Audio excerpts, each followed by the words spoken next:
ఆదివారం ఆరాధన ఉన్నప్పుడు సంఘానికి వెళ్లకుండా సినిమాలకి, షికార్లకి, కొండలు, మండలు, బట్టలు పెట్టుకుంటామే.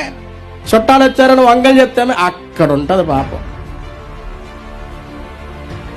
బట్టలు నానబెట్టుకుంటారా? తర్వాత అయినా నానబెట్టుకోరమ్మా. ఇవన్నీ వంకలు చెప్తారంటే తర్వాత ఏదైనా అన్నాం అనుకోండి, సేవకులుగా మేము మమ్మల్ని అనేసారంటారు. మరి ఎవరిని అనాలి? ఆ కూర్చొని తిట్టాలి.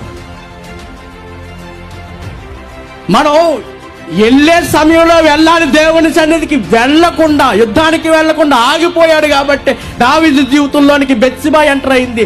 ఎంటర్ అయితే ఎలా ఉండదో తెలుసా? ఏడుపులు చూసామే. తర్వాత ముందు చూసాం ఏడుపులు.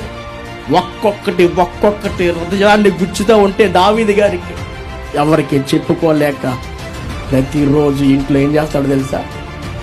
ఏడవటం.